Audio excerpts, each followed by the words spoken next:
ആ ഭാഗത്ത് നിന്ന് ഡൈവ്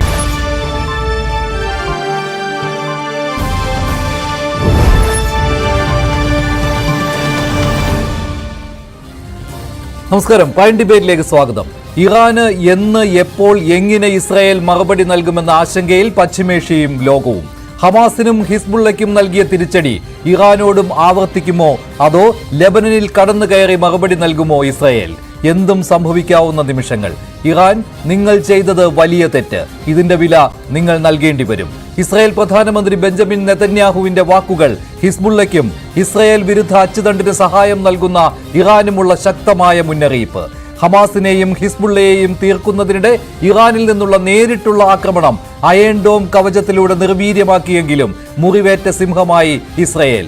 എല്ലാ സഹായവും വാഗ്ദാനം ചെയ്ത് അമേരിക്ക. പശ്ചിമേഷ്യ യുദ്ധനിഴലിലോ? ഇസ്രായേൽ തുടങ്ങിയാൽ ചെറുക്കാൻ ഇറാനാകുമോ? പ്രൈം ഡിബേറ്റ് ചർച്ച ചെയ്യും.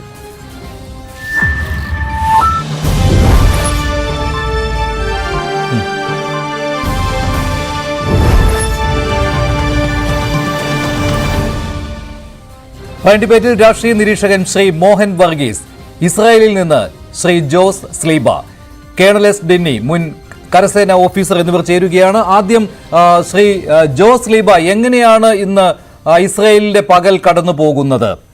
എന്തെങ്കിലും തിരിച്ചടി ഇറാന് നൽകുമോ ഒരു ചർച്ച എല്ലായിടത്തും ഉണ്ടല്ലോ. എങ്ങനെയാണ് അവിടെ നിന്ന് താങ്കൾക്ക് പറയാൻ കഴിയുന്നത്? എന്താണ് അവിടുത്തെ ഒരു അവസ്ഥ?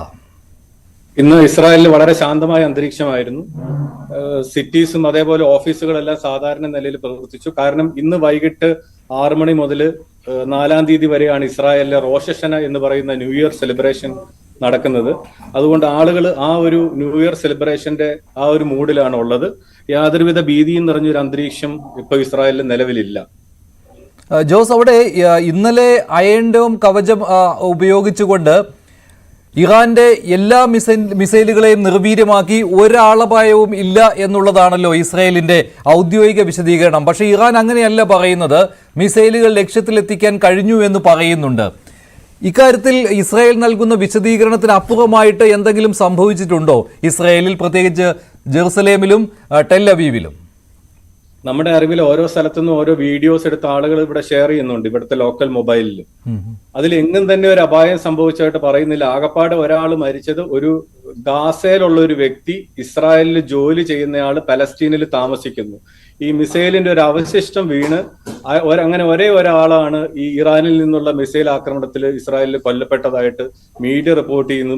Local media, even Palestinian channels പോലും ഇതുവരെ ഇറാൻ അറ്റാക്കിൽ ആരെങ്കിലും അപായപ്പെട്ടോ അല്ലെങ്കിൽ കൊല്ലപ്പെട്ടതായിട്ടോ വലിയ അപകടം സംഭവിച്ചതായിട്ടോ റിപ്പോർട്ട് ചെയ്തിട്ടില്ല. ഈ ചില സ്കൂളുകൾക്ക് കേടുപാട് പറ്റി എന്ന രീതിയിലുള്ള ദൃശ്യങ്ങളൊക്കെ കാണുന്നുണ്ട്. റോയിറ്റേഴ്സിന്റെ AP-യുടെ ദൃശ്യങ്ങളിൽ പോലും അങ്ങനെ കാണുന്നുണ്ട്. അത് എന്താണ്? അത് എങ്ങനെ, എന്തെങ്കിലും ആളപായം സംഭവിച്ച ദൃശ്യങ്ങളാണോ? അതൊരു സ്കൂളിലും ഒരു റെസ്റ്റോറന്റിലും മിസൈൽ പതിച്ചു, പക്ഷെ ആളപായം ഒന്നും ഉണ്ടായിട്ടില്ല അവിടെ. അതിനകത്ത് ക്ലോസ് ചെയ്ത് കിടന്ന റെസ്റ്റോറന്റും സ്കൂളും ആയിരുന്നു. ഓഹോ. ജോസഫ്, മറ്റൊരു കാര്യം എന്ന് പറയുന്നത്, ഇന്നലെ നേരത്തെ തന്നെ മുന്നറിയിപ്പ് കിട്ടിയിരുന്നുവല്ലോ. അതായത് ഇറാൻ മിസൈലുകൾ അയക്കും ഇസ്രായേലിലേക്ക്.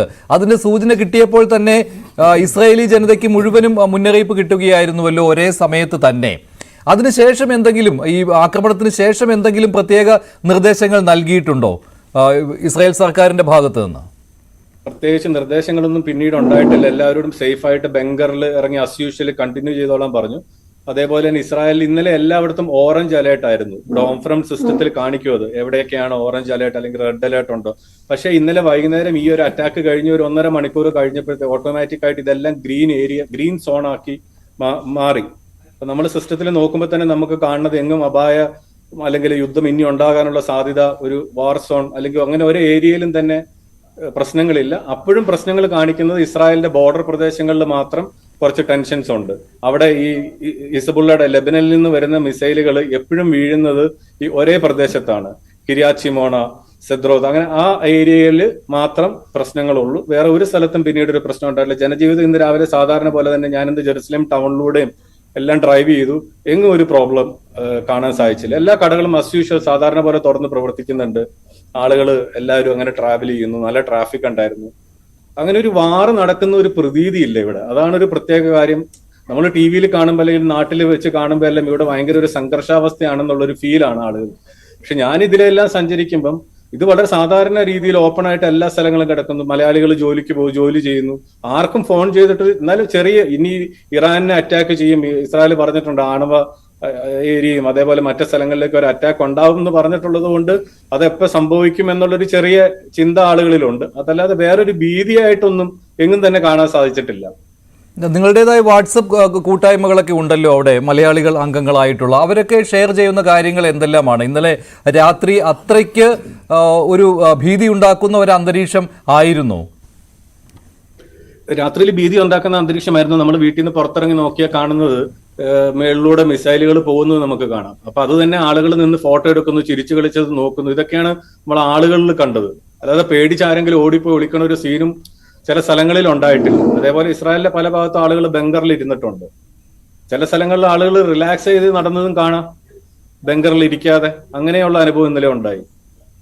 അത് ഇസ്രായേലിന്റെ ആ പ്രതിരോധം അത്ര ശക്തമാണെന്നുള്ള കാര്യം ജനങ്ങൾക്ക് അറിയാം. അതുകൊണ്ടല്ലേ ഈ അയൺ ഡോം സംവിധാനം അത്രമാത്രം കാര്യക്ഷമമാണ്. അതുകൊണ്ട് ഏത് മിസൈൽ ആക്രമണത്തെയും ചെറുക്കുവാനുള്ള ശേഷിയുണ്ട് എന്നുള്ള ആത്മവിശ്വാസം ഇസ്രായേലി ജനതയ്ക്കുണ്ട് അല്ലേ? കാരണം ഇന്നലെ എനിക്കും അത്, ഞാനിത് പുറത്തിറങ്ങിയപ്പോൾ ഒരു വലിയ പേടി തോന്നുന്നില്ല. കാരണം ഇസ്രായേൽ അത് അറ്റാക്ക് ചെയ്ത് തകർത്ത് കളയും, ഇത് നിലത്തേക്ക് വീഴില്ല എന്നൊരു ധാരണ നമ്മുടെ മനസ്സിൽ ഉണ്ട്. കാരണം ഇതിന് മുമ്പിലത്തെ പല യുദ്ധങ്ങളിലും, പക്ഷെ ഏറ്റവും സ്ട്രോങ് ആയിട്ടുള്ള രണ്ട് ഇന്തിഫാദ കഴിഞ്ഞു, 5 വർഷം വെച്ചുണ്ടായിരുന്നു. പിന്നീട് ഇപ്പൊ അതിലെല്ലാം കുറച്ചും കൂടെ സ്ട്രോങ് ആണ് ഇത്തവണത്തെ യുദ്ധം. എങ്കിൽ കൂടി അത്ര ഒരു ഭയം നമുക്ക് വരുന്നില്ല. താങ്കൾ ജെറുസലേമിലാണല്ലോ ഇപ്പോഴും അല്ലേ? തീർത്ഥാടകരുടെ വരവ് എങ്ങനെയാണ് ഇപ്പോൾ? കേരളത്തിൽ നിന്ന്, ഇന്ത്യയിൽ നിന്നും ഒക്കെ തീർത്ഥാടകർ വരുന്ന ഒരു സമയം കൂടിയാണല്ലോ. എങ്ങനെയാണ് തീർത്ഥാടകരുടെ വരവും പോക്കുമൊക്കെ ഇപ്പോൾ? ഇപ്പൊ ഞാൻ ഉള്ളത് പലസ്തീനിലാണ്. പലസ്തീനിൽ ബെത്ലഹേം എന്ന് പറയുന്ന ടൗണിലാണ് ഇപ്പൊ ഉള്ളത്. ആ ഹോട്ടലിലാണ് ഇപ്പൊ. ഇന്ത്യയിൽ നിന്ന് ഏകദേശം ഇന്ന് ഒരു 100ഓളം പേര് മൊത്തം വരുന്നുണ്ട്. അതിൽ 50 പേരിപ്പം ഞാൻ ഈ വെയിറ്റ് ചെയ്യുന്ന ഹോട്ടലിൽ സ്ഥലങ്ങൾ കണ്ട് അവര് പല പ്രദേശങ്ങളിലും പലസ്തീന്, ജെറീക്കോ, അതേപോലെ ഡെഡ് സീ, ചാവുകടൽ ഏരിയ, ഇതെല്ലാം കണ്ട് അവരിപ്പോ ഹോട്ടലിലേക്ക് ഇന്ന് രാത്രി സ്റ്റേ ചെയ്യാൻ വേണ്ടി എത്തും. ഞാൻ ആക്ച്വലി അവരെ വെയിറ്റ് ചെയ്തും കൂടി ഇരിക്കുകയാണ് ഇവിടെ. അവരും വന്നു കഴിഞ്ഞിട്ട് ഒരു പ്രശ്നം നടക്കുന്നതായിട്ട് ഇതുവരെ അറിഞ്ഞിട്ടില്ല. അങ്ങനെ പ്രത്യേകിച്ച് ടെൻഷൻസ് ഒന്നും ഉണ്ടായിട്ടില്ല ഇതുവരെ. ഇനിയുള്ള ദിവസങ്ങളിലും അവരുടെ വിചാരം എല്ലാ സ്ഥലങ്ങളും കണ്ട് തിരിച്ചു മടങ്ങിപ്പോകാന്നുള്ള ധാരണയിലാണ് ഈ വരുന്ന തീർത്ഥാടകരും ഇരിക്കുന്നത്. ശരി, താങ്കളിലേക്ക് വരാം. ശ്രീ മോഹൻ വർഗീസ്, ഇന്നലത്തെ രാത്രിക്ക് ശേഷം ഒരു ശാന്തതയുടെ അന്തരീക്ഷമാണ് ഉള്ളത്. അങ്ങിങ്ങ് ചെറിയ ചെറിയ രീതിയിലുള്ള ആക്രമണം, അത് എല്ലാ ദിവസവും സംഭവിക്കുന്നത് പോലെ തന്നെ ഇപ്പോൾ ഗാസയിലുള്ള ആക്രമണമുണ്ട്. അതുപോലെ തന്നെ ലെബനനിലേക്ക് കൂടുതൽ ശക്തമായ ആക്രമണം നടത്തുന്നുണ്ട് ഹിസ്ബുള്ളയ്ക്കെതിരെ ഇസ്രായേൽ. അത് കഴിഞ്ഞ ദിവസങ്ങളിലൊക്കെ കണ്ടതുപോലെ തന്നെ. പക്ഷേ ഇറാനെ നേരിട്ട് ആക്രമിക്കുവാൻ ഇസ്രായേൽ തയ്യാറായിട്ടില്ലല്ലോ. അപ്പോൾ ഉയരുന്ന ചോദ്യം, എന്ന്, എങ്ങനെ, എപ്പോൾ ഇറാന് തിരിച്ചടി നൽകുവാൻ ഇസ്രായേൽ തയ്യാറാകുമെന്നാണല്ലോ. ഇപ്പോൾ എക്സിൽ തന്നെ IDFന്റെ, ഇസ്രായേലി ഡിഫൻസ് ഫോഴ്സിന്റെ ഒരു വാചകമുണ്ടായിരുന്നു. എപ്പോൾ തിരിച്ചടി നൽകണം, എങ്ങനെ തിരിച്ചടി നൽകണം, എന്ന് തിരിച്ചടി നൽകണം എന്നുള്ള കാര്യം ഞങ്ങൾ തീരുമാനിക്കുമെന്ന്. അതായത് തീരുമാനത്തിന് വേണ്ടി IDF കാത്തിരിക്കുകയാണ്, അത് ഇസ്രായേൽ സർക്കാരിൻ്റെതാണ്. അപ്പോൾ ഏത് സമയത്തും തിരിച്ചടി ഇറാന് നേരെ നേരിട്ടുള്ള ഒരു ആക്രമണമായി ഉണ്ടാകുമോ, അതോ ലെബനനിൽ കടന്നു കയറി ഹിസ്ബുള്ളയ്ക്ക് നേരെ ഇതിന്റെ എല്ലാം പകരം വീട്ടുവാനുള്ള ശ്രമമായിരിക്കുമോ ഇസ്രായേൽ നടത്തുന്നത്? ശ്രീ മഞ്ജുഷ്, ഒരു ശക്തമായ രാജ്യത്തിൻ്റെ ലക്ഷണമാണ് സമയക്രമം, ആക്രമണത്തിനുള്ള സമയക്രമം തീരുമാനിക്കുക എന്നത്. ദുർബലമായ രാഷ്ട്രത്തിന് ഓപ്ഷൻസ് ഇല്ല. ചില സമയത്ത് ആക്രമിച്ചെങ്കിലേ പറ്റൂ, പ്രതിരോധിച്ചെങ്കിലേ പറ്റൂ. ഇസ്രായേൽ ഇപ്പോൾ ഒരു പ്രിപോണ്ടറൻസ് ഓഫ് ബാലൻസ് എന്ന് പറയുന്നത്, മൊമെന്റം എന്ന് പറയുന്നത് ഇപ്പോൾ ഇസ്രായേലിനോടൊപ്പമാണ്. ഇറാന്റെ ഭാഗത്ത് നിന്ന് 180-ൽ പരം മിസൈലുകളാണ് കഴിഞ്ഞ ദിവസം രാത്രിയിൽ ഇസ്രായേലിൻ്റെ വിവിധ ഭാഗങ്ങളിലേക്ക് തൊടുത്തുവിട്ടത്. അത് അയൺ ഡോം സംവിധാനം ഫലപ്രദമായി പ്രവർത്തിച്ചു എന്നാണ് മനസ്സിലാക്കുന്നത്. അല്ല എങ്കിൽ ഇസ്രായേലിൽ ശാന്തമായ ജീവിതം സാധ്യമാകുമായിരുന്നില്ല.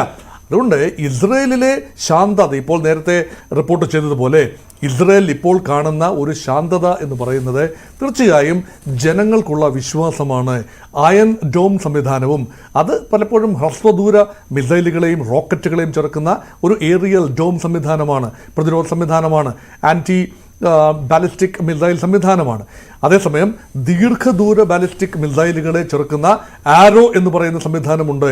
കോടിക്കണക്കിന് ഡോളർ ചെലവഴിച്ചുകൊണ്ട് അമേരിക്കയും ഇസ്രയേലും സംയുക്തമായി ഡെവലപ്പ് ചെയ്ത anti ballistic missile, long range മിസൈലുകളെ തടുക്കുന്ന സംവിധാനം.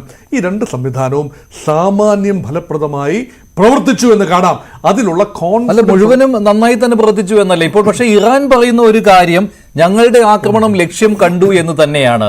മൊസാദിന്റെ ആസ്ഥാനം ലക്ഷ്യമിട്ടുള്ള ആക്രമണമാണ് എന്നും ഇറാൻ പറയുന്നുമുണ്ട്. ആ ആക്രമണങ്ങൾ ലക്ഷ്യം കണ്ടുവെന്ന്. അതിന് ചില ദൃശ്യങ്ങളാണല്ലോ പുറത്തു വന്നത്. ഇപ്പോൾ നേരത്തെ ജോസ്ലീബ പറഞ്ഞതുപോലെ സ്കൂൾ കെട്ടിടങ്ങൾ തകർന്നു കിടക്കുന്ന ചില ദൃശ്യങ്ങൾ വന്നു. പക്ഷേ അവിടെയും ആളപായം ഉണ്ടായിട്ടില്ല എന്നാണ്. പക്ഷേ ഇറാൻ പറയുന്നത് ഇസ്രായേൽ കാര്യങ്ങൾ മറച്ചുവെക്കുകയാണെന്നാണ്.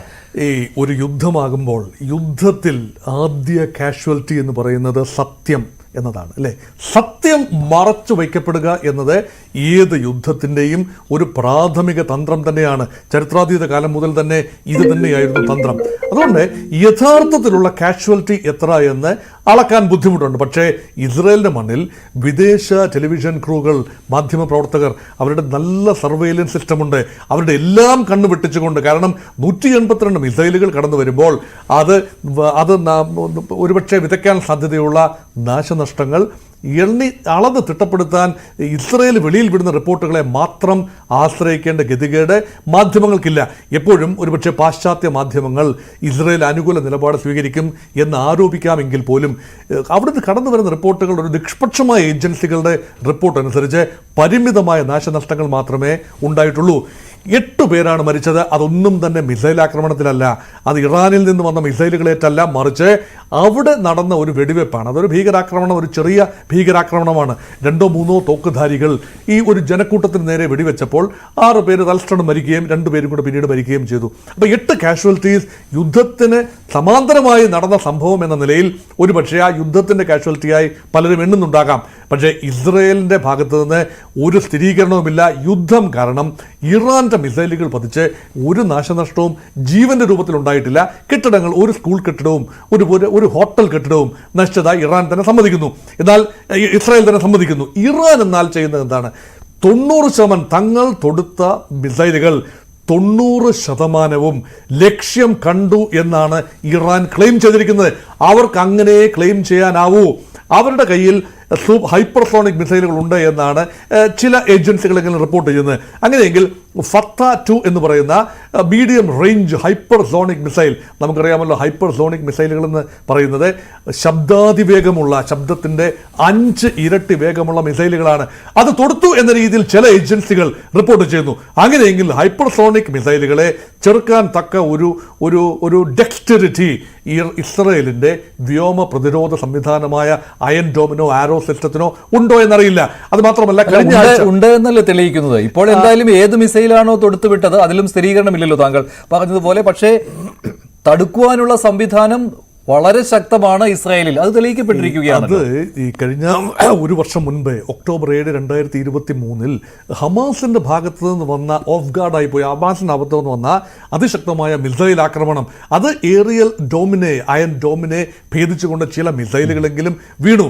അവരുടെ ഏതെല്ലോ രീതിയിലോ കമ്മ്യൂണിക്കേഷൻ സംവിധാനം ഇസ്രായേലിന്റെ ചെറിയ കാലത്തേക്കെങ്കിലും ചെറിയൊരു നാനോ സെക്കൻഡിലേക്കെങ്കിലും പിഴച്ച ഒരു കാഴ്ച കണ്ടു. പക്ഷേ ഇപ്പോൾ അതിനുള്ള പഴുതുകളെല്ലാം അടച്ചുകൊണ്ട് ഇങ്ങനെ ഒരു ആക്രമണം, ഇറാനിൽ നിന്നൊരു ആക്രമണം ഏത് നിമിഷവും ഇസ്രായേൽ പ്രതീക്ഷിക്കുന്നുണ്ട്. അത് മാത്രമല്ല, ഈ ഇസ്രായേലി ജനതയെ സംബന്ധിച്ചിടത്തോളം അവരുടെ മനോഭാവം എന്താണ്? ഈ വേട്ടക്കാരൻ്റെ പട്ടിയെ ഉടുക്ക് കാട്ടി പേടിപ്പിക്കുന്നത് എങ്ങനെയാണ്? അപ്പോൾ ആ ഒരു മനോഭാവമാണ്. അതുകൊണ്ട് തങ്ങൾ എത്ര കണ്ടതാണ്, എത്ര യുദ്ധങ്ങൾ കണ്ടതാണ്.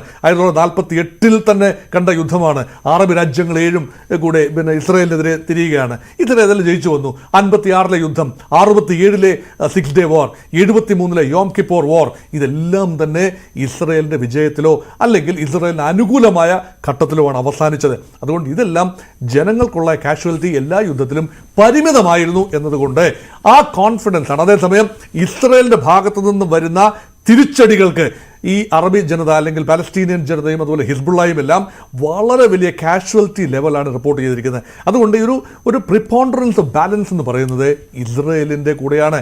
അതുകൊണ്ടാണ് ഈ ഹൂത്തികൾ കഴിഞ്ഞ ആഴ്ച അയച്ചു എന്ന് പറയുന്ന മറ്റൊരു ഹൈപ്പർസോണിക് മിസൈൽ 2000 കിലോമീറ്ററോളം താണ്ടി ഇസ്രയേലിലെത്തിയപ്പോൾ അതും നിർവീര്യമാക്കാൻ ഇസ്രയേലിന് കഴിഞ്ഞു എന്ന് പറയുമ്പോൾ തീർച്ചയായും ശ്രീ മഞ്ജു സൂചിപ്പിച്ചതുപോലെ അയൺ ഡോം പ്രതിരോധ സംവിധാനം ഭംഗിയായി പ്രവർത്തിക്കുന്നു എന്ന് കാണാം. പക്ഷേ ഉള്ളത് തിരിച്ചടിക്ക് വൈകുകയാണോ എന്നുള്ള കാര്യമാണ്. പിന്നെ നേരിട്ടുള്ള തിരിച്ചടി ആയിരിക്കുമോ ഉണ്ടാവുക, അതോ ഈ ഹിസ്ബുള്ളയ്ക്ക് വേണ്ടിയാണല്ലോ ഇറാൻ ഇത്രയും ഒരു പകരം വീട്ടൽ ഇസ്രായേലിനോട് നടത്തിയത്, ഹിസ്ബുള്ള തലവനെ വധിച്ചതിനുള്ള പ്രതികാരം എന്ന രീതിയിൽ അത് സമ്മതിച്ചിട്ടുമുണ്ട് ഇറാൻ. അപ്പോൾ ഇറാനെ നേരിട്ട് ആക്രമിക്കുകയായിരിക്കുമോ, അതോ ഇറാനിൽ നിന്ന് സംരക്ഷണം കിട്ടുന്ന ഹിസ്ബുള്ളയെ തരിപ്പണമാക്കുക എന്ന ലക്ഷ്യത്തോടെ വർദ്ധിത വീര്യത്തോടുകൂടി ലെബനനെ ആക്രമിക്കുകയായിരിക്കുമോ ഇസ്രായേൽ ചെയ്യാൻ പോകുന്നത്? ഇത് രണ്ടും സംഭവിക്കാനുള്ള സാധ്യതയുണ്ട്. ഒന്ന് തീർച്ചയായും സംഭവിക്കും. ഹമാസിനെ ഫിനിഷ് ചെയ്തതുപോലെ ഫിനിഷ് ചെയ്തു എന്ന് തീർത്തു പറയാനാവില്ല.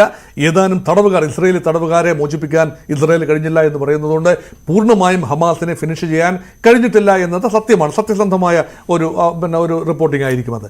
പക്ഷേ ഹിസ്ബുള്ള കുറച്ചുകൂടി ശക്തമാണ്. പക്ഷേ ഹിസ്ബുള്ളയുടെ ടോപ്പ് ലീഡർഷിപ്പ് നഷ്ടപ്പെട്ടിരിക്കുന്നു. അതുപോലെ തന്നെ ഹിസ്ബുള്ളയുടെ വാർത്താ വിനിമയ ഉപാധികളിൽ ഇസ്രായേൽ ഇരച്ചു കയറിയിട്ടുണ്ട്. അതുകൊണ്ടാണല്ലോ പേജർ സ്ഫോടനങ്ങൾ നടന്നത്. അവർക്ക് മൊബൈൽ ഉപയോഗിക്കാനോ പേജർ ഉപയോഗിക്കാനോ മറ്റ് വാർത്താവിനിമയ ഉപാധികൾ ഉപയോഗിക്കാനോ ഇപ്പോൾ സങ്കോചമുണ്ടാകും. അതുകൊണ്ടാണ് അവരെന്താണ് ചെയ്യാൻ പോകുന്നത്, ഹിസ്ബുള്ള എന്താണ് ചെയ്യാൻ പോകുന്നത്, ഇറാൻ എന്താണ് ചെയ്യാൻ പോകുന്നത്, ഈ നീക്കങ്ങളെല്ലാം ചാരക്കണ്ണുകൾ, ഇസ്രായേലിൻ്റെ മൊസാദിൻ്റെ ചാരക്കണ്ണുകൾ ഓൾറെഡി ഒപ്പിയെടുത്തിട്ടുണ്ടാവണം. അതാണ് ഇസ്രായേലിൻ്റെ കോൺഫിഡൻസ്. യുദ്ധത്തിൻ്റെ വിജയമെന്ന് പറയുന്നത് യുദ്ധ ദിവസം നേടുന്നതല്ല, മറിച്ച് യുദ്ധത്തിന് വേണ്ടിയുള്ള തയ്യാറെടുപ്പുകൾ ദൈനംദിന ജീവിതത്തിൽ ഓരോ നിമിഷവും തങ്ങൾ യുദ്ധം ഫേസ് ചെയ്യേണ്ടി വരും എന്ന ബോധത്തിൽ പ്രവർത്തിക്കുന്ന രാജ്യമാണ് ഇസ്രായേൽ. അപ്പോൾ ഒക്ടോബർ 7 സംഭവിച്ചത് ഇപ്പോൾ സംഭവിച്ചിട്ടില്ല. ഒക്ടോബർ 7 ഇങ്ങനെ അയൺ ഡോമിനെ ഭേദിക്കുന്ന രീതിയിലുള്ള ആക്രമണം ഹമാസിന്റെ ഭാഗത്ത് നിന്നുണ്ടായത്. പക്ഷേ ഇന്നലെ അങ്ങനെ ആയിരുന്നില്ല. കേണൽ എസ് ഡിന്നി, മറ്റൊരു കാര്യം എന്ന് പറയുന്നത് ഇതിപ്പോൾ ഏത് നിമിഷം വേണമെങ്കിലും ആക്രമണം ഉണ്ടാകാം എന്നുള്ള ഒരു വിലയിരുത്തലാണല്ലോ പൊതുവേ ഉള്ളത്. ഈ ഒരു പകലേ കഴിഞ്ഞു പോയിട്ടുള്ളൂ കഴിഞ്ഞ ആക്രമണത്തിന് ശേഷം.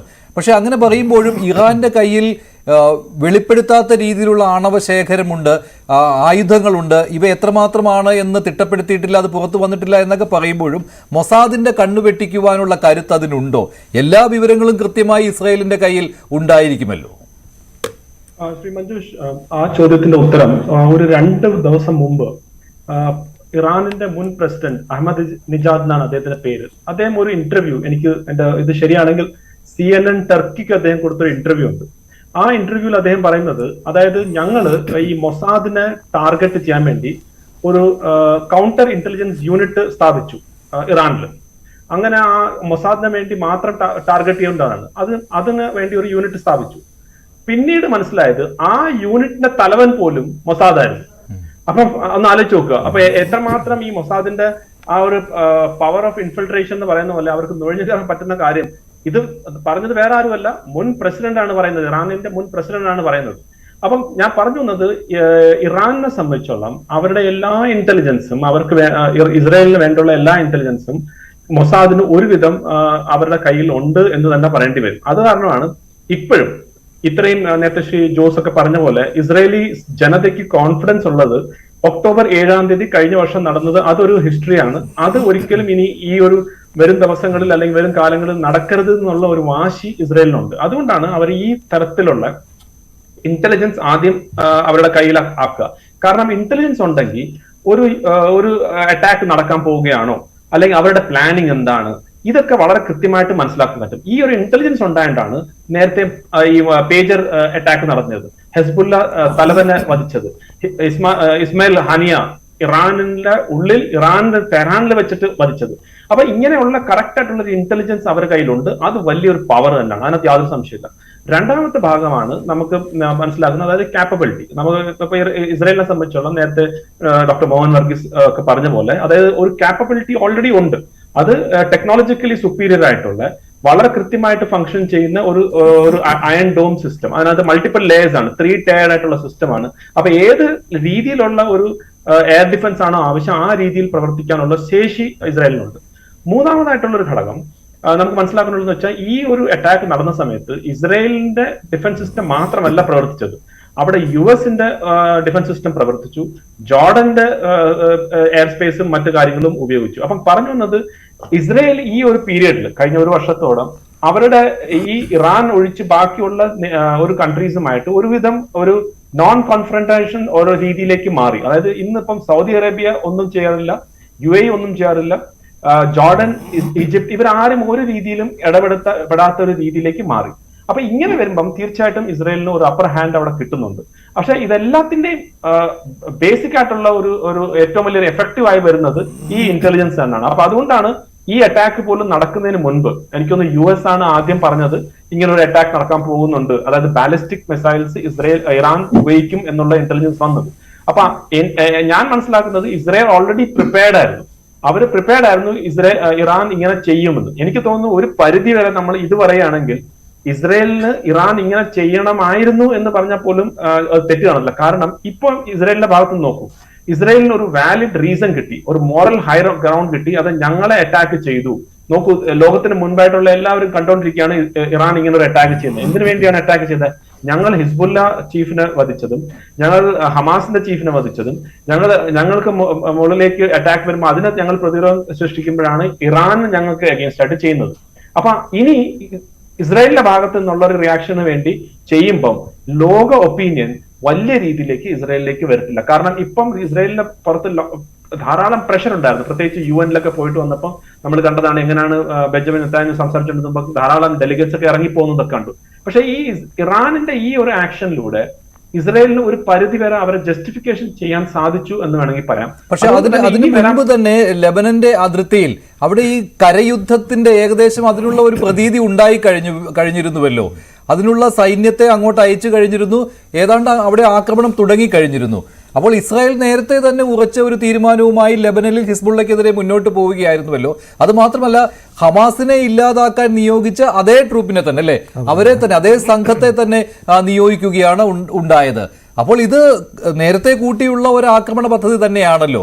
അവിടെ ഇപ്പോൾ ഹിസ്ബുള്ള തലവനെ വധിച്ചതിലൂടെ ഇറാൻ ഒരു മുന്നറിയിപ്പിൽ ഒരു മറുപടി നൽകുന്നു എന്നതല്ലേ ഉള്ളൂ. അപ്പോൾ ഇസ്രായേലിന് പ്രത്യേകിച്ച് അതിൽ ഒരു ലോകരാജ്യങ്ങളുടെ ഒരു പിന്തുണ കിട്ടുന്ന രീതിയിലേക്ക് ഇറാന്റെ ഇസ്രായേൽ ആക്രമണം പോകുമോ? നമുക്കിത് മനസ്സിലാക്കുന്ന മഞ്ജുഷ് എങ്ങനെയാണെന്നാൽ ഇതിന്റെ ഒരു series of events October 7th കഴിഞ്ഞ എന്തൊക്കെ നടന്നു നോക്കൂ. October 7th കഴിഞ്ഞപ്പം ഇസ്രായേലിന്റെ കംപ്ലീറ്റ് ഫോക്കസ്, അതായത് ഇപ്പം അങ്ങ് പറഞ്ഞ പോലത്തെ 98 ബ്രിഗേഡ് ആണ് ഗാസയിൽ ഫൈറ്റ് ചെയ്തത്, അതാണ് ലെബനനിലേക്ക് പോയത്. ഇതെല്ലാം ഇൻക്ലൂഡ് ചെയ്ത് അവർ ഗാസയിലായിരുന്നു അവരുടെ കംപ്ലീറ്റ് ഫോക്കസ്. 100% അല്ലെങ്കിൽ ഒരു 90% എഫേർട്ട് അവർ ഗാസയ്ക്ക് വേണ്ടി കൊടുത്തു. ഏകദേശം ഒരു 80% വേണമെങ്കിൽ നമുക്ക് 80% ഹമാസിനെ ഇല്ലാതാക്കി, അല്ലെങ്കിൽ ഹമാസിന്റെ ഇൻഫ്രാസ്ട്രക്ചർ ഇല്ലാതാക്കി. അതായിരിക്കും കുറച്ചുകൂടെ ശരിയായിട്ടുള്ളത്. ഹമാസിനെ ഇല്ലാതാക്കാൻ പറ്റുമെന്ന് എനിക്ക് തോന്നുന്നില്ല, കാരണം അത് വേറൊരു രൂപത്തിൽ വേറൊരു പേരിൽ വീണ്ടും വരും. പക്ഷെ ഇൻഫ്രാസ്ട്രക്ചറിനെ ഏകദേശം ഒരു 80% നശിപ്പിച്ചു, അല്ലെങ്കിൽ അത് ചെയ്യാൻ സാധിച്ചു എന്ന് നമുക്ക് കരുതാം. അത് കഴിഞ്ഞിട്ട് അവർ നേരെ അങ്ങോട്ട് തിരിഞ്ഞു, നോർത്തിലേക്ക് തിരിഞ്ഞു, നോർത്ത് ലെബനിലേക്ക് തിരിഞ്ഞു, സദേൺ ലെബനിലേക്ക് തിരിഞ്ഞു. അവിടെ അവരുടെ അപ്പോഴും തന്നെ ബെഞ്ചമിൻ നെതന്യാഹു അദ്ദേഹം പറഞ്ഞു, ഞങ്ങളുടെ ലക്ഷ്യം ഞങ്ങളെ അവിടുന്ന് പലായനം ചെയ്ത ആളുകളെ, അതായത് ഇസ്രയേലി ഏകദേശം 60,000 ആളുകൾ അവിടുന്ന് പോയിട്ടുണ്ട്, നോർത്തേൺ ഇസ്രയേലിൽ വന്നിട്ട് അവരെ തിരിച്ചു കൊണ്ടുവരിക, അതിനുവേണ്ടി ഞങ്ങൾ എന്തൊക്കെ നടപടി എടുക്കും അതെല്ലാം ഞങ്ങൾ ചെയ്യും എന്ന് പറഞ്ഞു. അതിന്റെ ഭാഗമായിട്ട് അത് ഫസ്റ്റ് ചെയ്ത് എന്താണ്, ഈ പേജർ ബോംബർ വെച്ചിട്ട് കംപ്ലീറ്റ് ലീഡർഷിപ്പിനെ അവർ ഓൾമോസ്റ്റ് വൈപ്പ് ഔട്ട് ചെയ്തെന്ന് തന്നെ പറയാം. അതായത് ഈ പ്രവർത്തിക്കുന്ന ലീഡർഷിപ്പ് മൊത്തം ഇല്ലാതായി. അത് കഴിഞ്ഞിട്ട് അവർ കമ്മ്യൂണിക്കേഷൻ മൊത്തം ഇല്ലാതായി. എന്നിട്ട് സെക്കൻഡ് സ്റ്റെപ്പിലാണ് ഈ ഹിസ്ബുള്ളയുടെ ടോപ്പ് കമാൻഡർ ഹസൻ നസറുല്ലയെ വധിക്കുന്നത്. തേർഡ്, അത് കഴിഞ്ഞിട്ടുള്ള സ്റ്റേജിലാണ് അവർ ആർമിയെ അങ്ങോട്ട്, അതായത് ബോംബിംഗ് എല്ലാം നടത്തുന്നു, ആർമിയെ ബഫർ സോൺ എന്നുള്ള നിലയിൽ ആ ബോർഡർ ക്രോസ് ചെയ്ത് സ്ട്രൈക്ക് ചെയ്യുന്നു. ഇമീഡിയറ്റ്ലി അവർക്ക് ഈ ഒരു പാറ്റേൺ അറിയാം, ഇറാനിന് ഇനി എന്തെങ്കിലും ചെയ്തേ തീരൂ. കാരണം ഇറാനെ സംബന്ധിച്ചോളം അവരുടെ നിലനിൽപ്പിന്റെ കാര്യമാണ്. അതിന്റെ ഇടയ്ക്ക് വേറൊരു വിഷയം ഇസ്രായേൽ ചെയ്തത്, അവർ ഹുത്തീസിനെ പോയി ടാർഗറ്റ് ചെയ്തു, യമനിൽ പോയി ടാർഗറ്റ് ചെയ്തു. അപ്പം പറഞ്ഞു വന്നത് ഹമാസിനെ ടാർഗറ്റ് ചെയ്തു, ഹെസ്ബുള്ളയെ ടാർഗറ്റ് ചെയ്തു, അത് കഴിഞ്ഞിട്ട് ഹുത്തീസിനെ ടാർഗറ്റ് ചെയ്തു. ഇപ്പം ഇറാനെ സംബന്ധിച്ചുള്ള അവരുടെ പ്രോക്സീസ് ആയിട്ടുള്ള എല്ലാവരെയും ടാർഗറ്റ് ചെയ്തിരിക്കുകയാണ് ഇസ്രായേൽ. ഇപ്പം ഇറാൻ ഒരു പ്രതികരണം നടത്തിയില്ലെങ്കിൽ എന്ത് പ്രതിച്ഛായ അല്ലെങ്കിൽ എന്ത് നിലനിൽപ്പായിരിക്കും ഇറാനെ സംബന്ധിച്ചോളം അവർക്ക് കൊണ്ടുവന്നത്, പ്രത്യേകിച്ച് അവരുടെ ഉള്ളിൽ തന്നെ പല പ്രശ്നങ്ങളും നടക്കുന്ന സമയത്ത്. അതുകൊണ്ട് അവർ അങ്ങനെ ഒരു റിയാക്ഷൻ ചെയ്യുമെന്ന് ഇസ്രായേലിന് നന്നായിട്ട് അറിയാമായിരുന്നു. ആ റിയാക്ഷൻ നടന്നു. അപ്പൊ ഇപ്പൊ നടന്നു വന്നെന്ന് വെച്ചാൽ ഈ നമുക്കറിയാം ഗാസയിലൊക്കെ എന്തുമാത്രം സിവിലിയൻ കാഷ്വാലിറ്റീസ് നടന്നിട്ടുണ്ട്. അപ്പൊ ധാരാളം ഒരു വേൾഡ് ഒപ്പീനിയൻ ഇസ്രായേലിന്റെ അഗേൻസ്റ്റ് ആണ്. ഒരു പരിധി വരെ ഞാൻ പറഞ്ഞില്ല കംപ്ലീറ്റ് ആയിട്ട് മാറിയിരുന്നു, പക്ഷെ ഒരു പരിധി വരെ ആ ഒരു നരേറ്റീവിനെ മാറ്റാൻ ഒരു സക്സസ് കിട്ടി എന്ന് തന്നെ നമുക്ക് പറയേണ്ടി വരും. കാരണം ഇപ്പം ലോകത്ത് ഇപ്പൊ നോക്കൂ, യുഎസിന്റെ തന്നെ ഒരു സമയത്ത് ഞാൻ വായിച്ചത് ജോ ബൈഡൻ നേരിട്ട് സംസാരിക്കുന്ന പോലും ഇല്ലായിരുന്നു പ്രൈം മിനിസ്റ്റർ നെതന്യാഹുവായിട്ട്. ഇപ്പം അദ്ദേഹം വളരെ വ്യക്തമായിട്ട് പറഞ്ഞു, ഞങ്ങളെ സംബന്ധിച്ചോളം ഇസ്രായേലിന്റെ പ്രൊട്ടക്ഷൻ അല്ലെങ്കിൽ ഇസ്രായേലിന്റെ സെക്യൂരിറ്റിയിൽ യാതൊരു വിധം അതിനകത്ത് വെള്ളം ചേർക്കത്തില്ല, ഒരു വിട്ടുവീഴ്ചയ്ക്കും തയ്യാറല്ല എന്നുള്ള രീതിയിലേക്ക് മാറി. അത് ഡൊണാൾഡ് ട്രംപിന്റെ സ്റ്റേറ്റ്മെന്റ്സ് ഒക്കെ നമ്മൾ കണ്ടു. അപ്പം പറഞ്ഞു വന്നത്, തിരിച്ച് ഒരു ഡിപ്ലോമാറ്റിക് ആയാലും ശരി, മിലിറ്ററി ആയാലും ശരി, ഇന്റലിജൻസ് വൈസായാലും ശരി, ഇസ്രായേലിന് ഡെഫിനറ്റ് ആയിട്ട് ഒരു അപ്പർ ഹാൻഡ് കിട്ടി. ഇറാനെ സംബന്ധിച്ചോളം അവർക്ക് ഈ അറ്റാക്ക് ചെയ്തേ തീരുമായിരുന്നു, അവരത് ചെയ്തു. ആൻഡ് അവരുടെ ഒരു ചെയ്ത രീതി ഒന്ന് ശ്രദ്ധിക്കൂ. അവര് 181 മിസൈൽസ് ആണ് അവർ ചെയ്തത്. അതിനകത്ത് ബാലിസ്റ്റിക് മിസൈൽസും മറ്റു എല്ലാം ഉണ്ട്, ഹൈപ്പർസോണിക് മിസൈൽസ് ഒക്കെ ഉണ്ട്. പക്ഷേ ഒരെണ്ണം പോലും ഒരു സിവിലിയൻ കാഷ്വാലിറ്റീസ് അവർ ഉദ്ദേശിച്ച രീതി കണക്ക് നടന്നിട്ടില്ല. അത് ഒന്നി അവരങ്ങനെ ഉദ്ദേശിച്ചിട്ടില്ലായിരിക്കാം, അതായത് സിവിലിയൻ കാഷ്വാലിറ്റീസ് ഉണ്ടായി. കാരണം ഇസ്രായേലിനെ സംബന്ധിച്ചോളം സിവിലിയൻ കാഷ്വാലിറ്റീസ് ആണ് അവരുടെ റെഡ് ലൈൻ. ഇപ്പൊ October 17 തന്നെ നടന്നതിനകത്ത് അത്രയും അധികം സിവിലിയൻ കാഷ്വാലിറ്റീസ് നടന്നുകൊണ്ടാണ് അവർക്ക് അത് ഒരിക്കലും ന്യായീകരിക്കാൻ പറ്റാത്തത്. ഇവിടെ സിവിലിയൻ കാഷ്വാലിറ്റീസ് ഒന്നും നടന്നില്ല. കുറച്ച് സ്കൂളിൽ എന്തെങ്കിലും ഡാമേജ് പറ്റി, അല്ലെങ്കിൽ മിലിറ്ററി ഇൻസ്റ്റാളേഷൻ ഡാമേജ്, അതൊക്കെ ഇസ്രായേലിനെ സംബന്ധിച്ചോളം മാനേജ് ചെയ്യാൻ പറ്റും. അവരുടെ ഏറ്റവും വലിയ അസറ്റ് എന്ന് പറഞ്ഞാൽ അവരുടെ ജനതയാണ്. ആ ജനതയെ എന്തെങ്കിലും കാഷ്വാലിറ്റീസ് പറ്റിക്കഴിഞ്ഞാൽ അവർക്ക് അത് ഒരു റെഡ് ലൈൻ ആണ്. അത് സംഭവിച്ചില്ല. അപ്പം അത് ഇറാൻ മനഃപൂർവ്വം ചെയ്യാത്തതാണോ അതോ അവരെ കൊണ്ട് പറ്റാത്തതാണോ എന്നൊന്നും നമുക്ക് പറയാൻ പറ്റില്ല. പക്ഷെ നടന്നില്ല എന്നുള്ളത് ഒരു വാസ്തവമാണ്. കാരണം ഇന്നത്തെ ഒരു സോഷ്യൽ മീഡിയ യുഗത്ത്, പ്രത്യേകിച്ച് അവിടെ ഇത്ര മീഡിയ എല്ലാം ഉള്ളപ്പം അവിടെ എന്തെങ്കിലും സംഭവിച്ചിട്ടുണ്ടായിരുന്നു ഇതുവരെ നമ്മൾ അത് അറിഞ്ഞാണ്. ഏറ്റവും അവസാനം വന്ന ഒരു ദൃശ്യം അത് സോഷ്യൽ മീഡിയയിൽ പ്രചരിക്കുന്നത് മൊസാദിന്റെ ആസ്ഥാനത്തിന്റെ തൊട്ടടുത്ത് മിസൈൽ പതിച്ചതിന്റെയാണ്. അത് സാമൂഹ്യ മാധ്യമങ്ങളിൽ ഇപ്പോൾ പ്രചരിക്കുന്നുണ്ട്. അത് മാത്രമല്ല ഇറാനിയൻ മാധ്യമങ്ങളും അല്ലേ അക്കാര്യങ്ങൾ നൽകുന്നുമുണ്ട്. അത് ഏകദേശം ഈ മൊസാദ് ആസ്ഥാനത്ത് നിന്ന് 3 കിലോമീറ്റർ അകലെയുള്ള ഒരു കെട്ടിടത്തിൽ നിന്ന് എടുത്ത ചിത്രങ്ങൾ അതാണ് ഇപ്പോൾ പ്രചരിക്കുന്നത്. അപ്പോൾ മൊസാദിന്റെ ആസ്ഥാനം ലക്ഷ്യമിട്ടുള്ള മിസൈൽ ആക്രമണം നടന്നു എന്നുള്ള ഇറാന്റെ ആ ഒരു പ്രഖ്യാപനം ഈ മിസൈൽ ആക്രമണത്തിന് ശേഷമുള്ള അത് ശരിയാണെന്നും തെളിഞ്ഞിരിക്കുകയാണല്ലോ. അത് അവർക്ക് ഞാൻ നേരത്തെ പറഞ്ഞല്ലോ, അവർ എന്തുകൊണ്ടാണ് മൊസാദിന്റെ അടുത്ത് അറ്റാക്ക് ചെയ്തത്? മൊസാദാണ് അവരെ സംബന്ധിച്ചോളം ഏറ്റവും വലിയ അവരുടെ ശത്രു ഇപ്പം. കാരണം അവർ ഹസൻ നസറുള്ളയെ വധിച്ചു, ഇസ്മായിൽ ഹാനിയെ ഇറാന്റെ ഉള്ളിൽ വധിച്ചു, അതുപോലെ തന്നെ പേജർ ബോംബർ, ഇതെല്ലാം ചെയ്യുന്നത് മൊസാദ്. അപ്പം തിരിച്ച് മൊസാദിന് ഒരു തിരിച്ചടി നൽകി. ഇത് ശരിയാണോ തെറ്റാണോ എന്നൊന്നും ആർക്കും അറിയില്ല. നമ്മൾ അത് ചർച്ച ചെയ്യുന്നതിന്റെ അർത്ഥം തന്നെ ഈ ന്യൂസ്, ഈ നരേറ്റീവ് എല്ലായിടത്തും പോയി കഴിഞ്ഞു ഓൾറെഡി. അതായത് മൊസാദിന്റെ അടുത്ത് ഒരു അറ്റാക്ക് ഇറാൻ നടത്തി എന്നുള്ളത്. അതിനകത്ത് എത്രമാത്രം സക്സസ് ഉണ്ടോ, നേരത്തെ ഡോക്ടർ മോഹൻ വർഗീസ് കറക്റ്റ് ആയിട്ടാണ് പറഞ്ഞത്, ഈ ഒരു first casualty in war is truth എന്ന് പറയുന്ന പോലെ അത് സംഭവിച്ചിട്ടുണ്ടോ ഇല്ലെന്നൊന്നും യഥാർത്ഥത്തിൽ ആർക്കും അറിയില്ല. പക്ഷെ അതാണ് അതിന്റെ അവരുടെ ആ പ്ലാനിന്റെ ഒരു ഇൻഡിക്കേഷൻ ആണ്. അതായത് ഇറാൻ ചെയ്തത് എന്താണ്, ഞങ്ങൾ 3 എയർഫോഴ്സ് ടാർഗറ്റ് ചെയ്തു, ഞങ്ങൾ മൊസാദിന്റെ ഹെഡ്ക്വാർട്ടേഴ്സിനെ ടാർഗറ്റ് ചെയ്തു എന്നുള്ള ഒരു ഫീൽ അല്ലെങ്കിൽ ഒരു മെസ്സേജ് ആണ് അവർ സ്വന്തം ജനതയ്ക്കും മറ്റുള്ളവർക്കും, പ്രത്യേകിച്ച് അവരുടെ നോൺ സ്റ്റേറ്റ് ആക്ടേഴ്സ് ആയിട്ടുള്ള ഹമാസ്, ഹസ്ബുല്ല, ഹുത്തീസിന് കൊടുക്കാൻ ശ്രമിക്കുന്നത്. ശരി, ജോസ് ലീബ, പൊതുവെ എങ്ങനെയാണ് ഇസ്രായേലി മാധ്യമങ്ങൾ റിപ്പോർട്ട് ചെയ്യുന്നതും അതുപോലെ തന്നെ താങ്കൾക്ക് ഒരുപാട് ആളുകളുമായിട്ട് അവിടെ സംസാരിക്കാനും കഴിഞ്ഞുവല്ലോ, ഇറാന് തിരിച്ചടി നൽകണം എന്നുള്ള ഉറച്ച ആവശ്യമാണോ ഉള്ളത് പൊതുവെ ഇസ്രായേലി ജനതയ്ക്ക്? എങ്ങനെയാണ് അവരുടെ ഒരു ഫീൽ? എങ്ങനെയാണ് ഇന്ത്യ എല്ലാം റിപ്പോർട്ട് ചെയ്യണത്? അങ്ങനെയാണ് അവരുടെ ആണവായുധങ്ങൾ തകർക്കും, മറ്റ് മേജറായിട്ടുള്ള ഫ്യൂവൽ സ്റ്റേഷൻ അങ്ങനെയുള്ള സംഭവങ്ങളെല്ലാം തകർക്കും എന്നൊക്കെ പറയുന്നുണ്ട്. എങ്കിലും ഇന്ന് ചില പലസ്തീനിയൻ ഇവിടെ വന്ന് പലസ്തീനിയൻ പത്രക്കാരുമായിട്ട് സംസാരിച്ചപ്പോൾ അവർ പറഞ്ഞാൽ ചിലപ്പോൾ അതിനുള്ള സാധ്യത ഉണ്ടാവില്ല. ചിലപ്പം ലെബനനിലെ കയറി കംപ്ലീറ്റ് ആയിട്ട് ഹിസ്ബുള്ളനെ ഇപ്പൊ തന്നെ തീർക്കാനുള്ള സാധ്യത കാണുന്നുണ്ട്. ഇറാനെ കുറച്ച് നീട്ടി വെച്ചിട്ടൊന്നും ഇവിടെ അങ്ങനെ ലോക്കൽസ് ആയിട്ടുള്ള ആളുകൾ പറഞ്ഞു കേട്ടു. ഈ കാഷ്വാലിറ്റിയെ കുറിച്ച് എന്തായാലും ഇല്ല എന്നുള്ളത് ഏതാണ്ട് ഉറപ്പിച്ചു കഴിഞ്ഞുവല്ലോ. അപ്പോഴാണ് ഈ ഏറ്റവും അവസാനം ഈ മൊസാദിന്റെ തൊട്ടടുത്ത് അല്ലെങ്കിൽ വേറെ ലോക്കൽ ചാനൽസും പലസ്തീനിയനും ഇസ്രായേൽ ഒരു പത്രത്തിലും വേറെ ആളപായങ്ങൾ ഉണ്ടായിട്ട് പറഞ്ഞിട്ടില്ല. അകപ്പാട് ഒരു പലസ്തീനിയൻ ഈ മിസൈലിന്റെ അവശിഷ്ടങ്ങൾ മേത്ത് വന്ന് വീണിട്ട് മരിച്ചു ജെറിക്കോയിൽ. അതേപോലെ തന്നെ ജോർദാനിൽ 2 പേരും മരിച്ചു. ഇതാണ് ഈ ഇന്നലെ ഉണ്ടായ 181 മിസൈലിന്റെ അറ്റാക്കിന് ശേഷം ഉണ്ടായ 3 മരണം. ഇതാണ് ഇവിടെ മീഡിയ റിപ്പോർട്ട് ചെയ്തിരിക്കുന്നത്.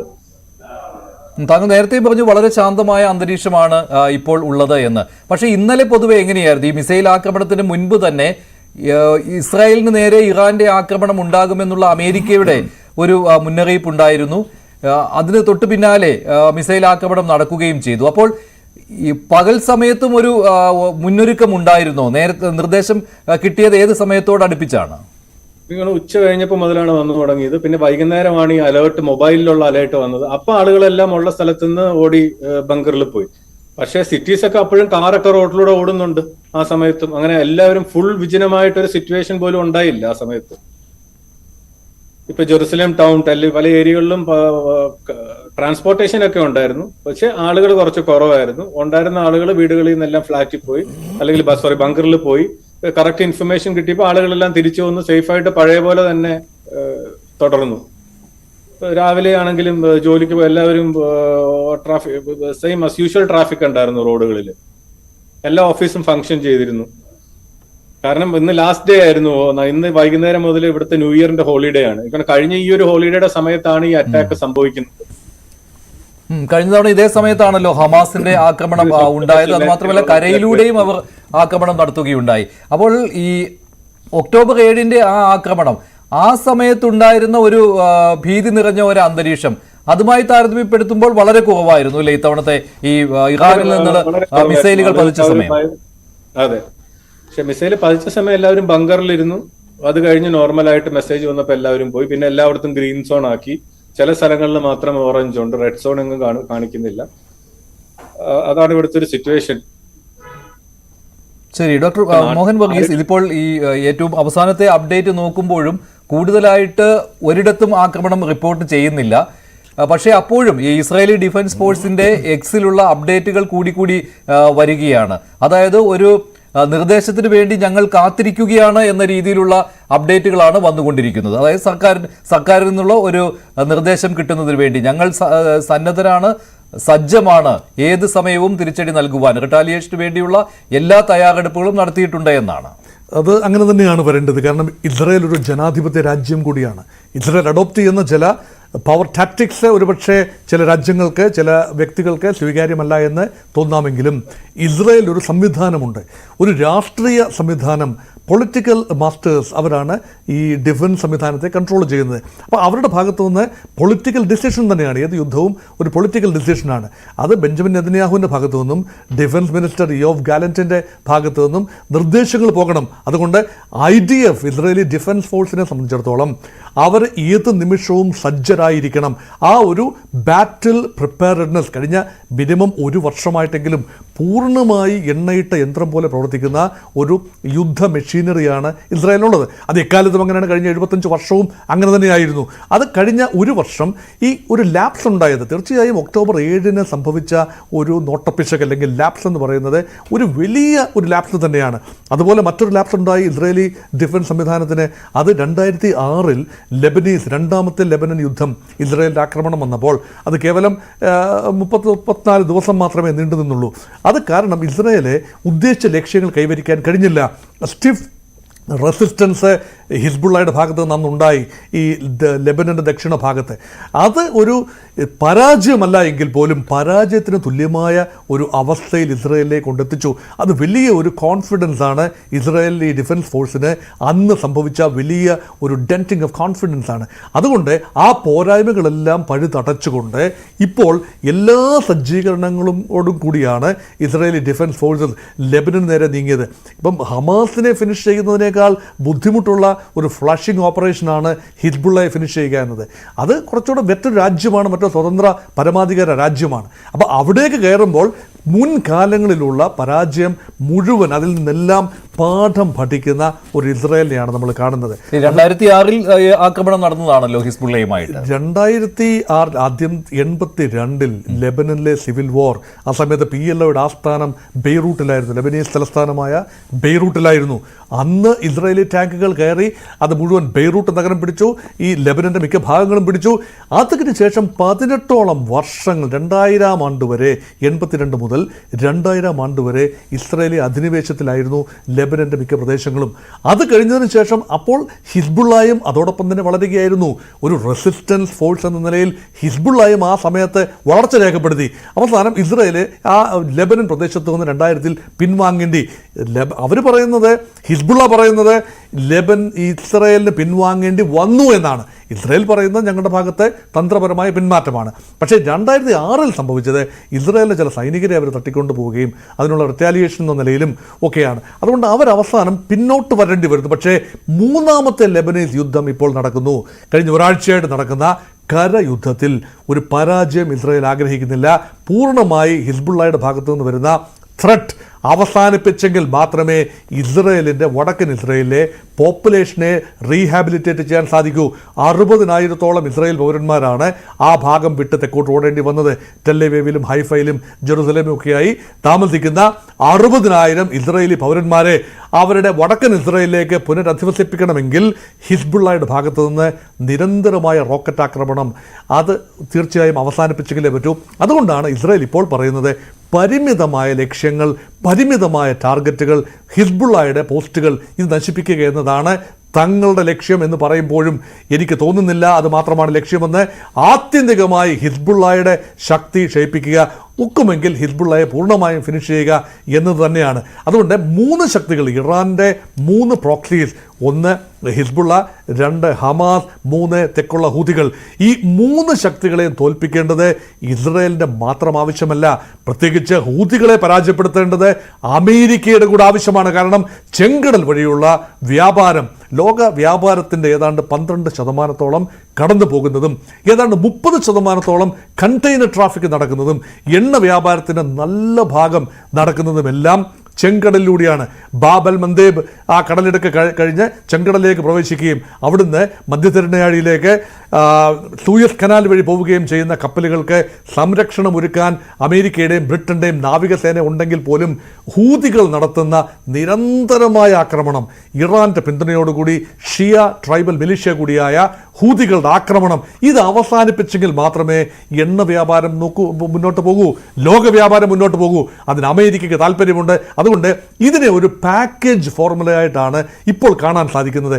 യമനിലെ ഹൂതികളെയും ഇറാഖ് സിറിയ ഹിസ്ബുള്ളയെയും ഹമാസിനെയും അതോടൊപ്പം തന്നെ സിറിയയുടെ തലസ്ഥാനമായ ദമാസ്കസിൽ തമ്പടിച്ചിട്ടുള്ള ഈ ഷിയ മിലിഷ്യകളെ കൂടി വകവരുത്താനായി. അപ്പോൾ ഈ 4-5 വിവിധ മിലിഷ്യകളെ പരാജയപ്പെടുത്തുക എന്നത് ഒന്നാമത്തെ ലക്ഷ്യവും. രണ്ടാമത്തെ ലക്ഷ്യം ഇവരെ നട്ടു നനച്ച് വളർത്തുന്ന ഇറാന്റെ കേപ്പബിലിറ്റീസ്, ഇറാനെ പരാജയപ്പെടുത്താനാവില്ല. അതാണ് അവർ പറയുന്ന ഇസ്രായേൽ വിരുദ്ധ അച്ചുതണ്ടിനെ നിർവീര്യമാക്കുകയും അതിന് സഹായം നൽകുന്ന ഇറാന് ശക്തമായ മുന്നറിയിപ്പ് കൊടുക്കുകയും ചെയ്യുക എന്നുള്ളത്. മറ്റൊരു നയതന്ത്ര രംഗത്ത് മറ്റൊരു സംഭവം കൂടി ഇപ്പോൾ കാണുന്നുണ്ടല്ലോ. അതായത് ഇസ്രായേൽ വിദേശകാര്യമന്ത്രി തന്നെ പറഞ്ഞ കാര്യമാണ്, ഈ ഐക്യരാഷ്ട്രസഭയുടെ സെക്രട്ടറി ജനറലായ അന്റോണിയോ ഗുട്ടറസിന് ഇസ്രായേലിലേക്ക് കടക്കുന്നതിന് വിലക്ക് ഏർപ്പെടുത്തിയിരിക്കുകയാണ്. കാരണം അദ്ദേഹം ഇപ്പോൾ ഈ ഇറാൻ ഇസ്രായേലിൽ നടത്തിയ ആക്രമണത്തെ അപലപിച്ചുവെങ്കിലും അവിടെ ഇറാന്റെ പേര് പറഞ്ഞിട്ടില്ല എന്നുള്ളതാണ്. അതുകൊണ്ട് അസ്വീകാരനായ വിദേശ പ്രതിനിധി, ഇല്ലേ, അങ്ങനെ നയതന്ത്ര പ്രതിനിധി, അങ്ങനെ പറഞ്ഞുകൊണ്ടുള്ള വിലക്കാണ് ഉള്ളത്. ഇതിനെ താങ്കൾ ഏത് രീതിയിലാണ് കാണുന്നത്? മഞ്ജുഷ്, യുണൈറ്റഡ് നേഷൻസ് പെട്ടുപോയി. എന്തിനു വേണ്ടിയാണോ ഐക്യരാഷ്ട്ര സംഘടന സ്ഥാപിച്ചത് ആ ഉദ്ദേശ ലക്ഷ്യങ്ങൾ നിറവേറ്റാൻ ഇന്ന് ഐക്യരാഷ്ട്ര സംഘടനയ്ക്ക് കേപ്പബിലിറ്റി ഇല്ല, വില്ലിങ്നെസ് ഇല്ല, പവർ ഇല്ല, സാഹചര്യമില്ല. ഇതൊരു യാഥാർത്ഥ്യമാണ്. പക്ഷേ ഐക്യരാഷ്ട്ര സംഘടന ഇന്നൊരു വെറും ഒരു ലോക രാഷ്ട്രീയവുമായിട്ട് യാതൊരു ബന്ധവുമില്ല, മറിച്ച് ലോക വ്യാപാരത്തെയും ഒക്കെ ഒന്ന് ക്രമപ്പെടുത്തുന്ന ചെറിയ ഒരു സമിതിയായി ചുരുങ്ങിപ്പോയി. അതുകൊണ്ട് അന്റോണിയോ ഗുട്ടറസ് എന്ന സെക്രട്ടറി ജനറലിന് മുൻകാലത്ത് സെക്രട്ടറി ജനറൽമാർ വഹിച്ചിരുന്ന ആ ഒരു വിഖ്യാതമായ സ്ഥാനമോ ബഹുമാനമോ ആദരവോ ഒന്നും ലഭിക്കുന്നില്ല. ഗുട്ടറസിന്റെ ഉദ്ദേശശുദ്ധിയെ ചോദ്യം ചെയ്യാനാവില്ല. അദ്ദേഹം പറയേണ്ടത് തന്നെയാണ് പറയുന്നത്. പക്ഷേ ഒരു അഗ്രസറിനെ നിശ്ചയിക്കുന്നത് യഥാർത്ഥത്തിൽ ഒബ്ജക്റ്റീവായി സംഭവിക്കേണ്ടതാണ്. ഇവിടെ ഒക്ടോബർ 7-ാം തീയതി ഹമാസ് തന്നെയാണ് അഗ്രസർ.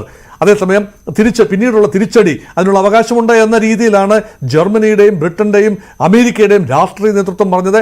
തങ്ങൾ ആക്രമണം ഏതെങ്കിലും രാജ്യം യുണൈറ്റഡ് നേഷൻസിന്റെ തന്നെ നയമനുസരിച്ച്, അതിൻ്റെ ചാർട്ടർ അനുസരിച്ച് ആക്രമണ വിധേയമായാൽ ആ രാജ്യം പ്രതിരോധിക്കാൻ വേണ്ടി പ്രത്യാക്രമണം നടത്താനുള്ള അവകാശമുണ്ട്. ഇത് തന്നെയാണ് ഇന്ത്യയുടെ നിലപാട്. അപ്പോൾ ആ ഒരു നിലപാടെന്ന് പറയുന്ന ഐക്യരാഷ്ട്ര സംഘടനയുടെ നിലപാട് തന്നെയാണ്, ഐഡന്റിഫൈ ദി അഗ്രസർ. അങ്ങനെ വരുമ്പോൾ പക്ഷെ പല ആക്രമണത്തിലും പലരാണ് അഗ്രസർ. ഇപ്പോൾ വേണമെങ്കിൽ ബെഞ്ച് മാർക്കായിട്ട് എടുക്കുന്നത് ഒക്ടോബർ 1-ാം തീയതി രാത്രിയാണെങ്കിൽ ഇറാനാണ് അഗ്രസർ. അതേസമയം ഇസ്രായേലിനെ അഗ്രസറായിട്ട് കാണാം. പല യുദ്ധങ്ങളും ഇനിഷ്യേറ്റ് ചെയ്യുന്ന ഇസ്രായേലാണ് പ്രീഎംപ്റ്റീവ് സ്ട്രൈക്ക് നടക്കുമ്പോൾ. അതുകൊണ്ട് അഗ്രസറിനെ ഐഡന്റിഫൈ ചെയ്യുന്നതിൽ തെറ്റുപറ്റി. അതുകൊണ്ട് ഐക്യരാഷ്ട്ര സംഘടനയുടെ സെക്രട്ടറി ജനറലെ അകത്ത് കയറ്റില്ല എന്നൊക്കെ പറയുന്നത് ഒരു വമ്പ് പറച്ചിൽ തന്നെയാണ്. പക്ഷേ ഐക്യരാഷ്ട്ര സംഘടനയുടെ ഭാഗത്ത് നിന്ന് മൊത്തത്തിലുള്ള ഒരു പ്രതികരണമെന്ന് പറയുന്നത് ഒരു കാലത്തും നാളിതുവരെ ഇസ്രായേൽ അനുകൂലമായിരുന്നില്ല. മഹാഭൂരിപക്ഷം രാജ്യങ്ങളും പലപ്പോഴും ഇസ്രായേലി അധിനിവേശം, പാലസ്തീനിലെ ഇസ്രായേലി സെറ്റിൽമെന്റ് പോളിസിക്കെതിരെയും ഇസ്രായേൽ നടത്തുന്ന പല നീക്കങ്ങൾക്കെതിരെയും ഒരുപാട് ലോക മനസാക്ഷി ഉണർന്നതാണ്. അപ്പോൾ എപ്പോഴും ഇസ്രായേലിനെ സംരക്ഷിച്ച് താങ്ങി നിർത്തിയിരുന്നത് സെക്യൂരിറ്റി കൗൺസിലിലെ സ്ഥിര അംഗമായ അമേരിക്ക അതിൻ്റെ വീറ്റോ പ്രയോഗത്തിലൂടെയാണ്. അത് ഇനിയാണെങ്കിലും നടക്കും.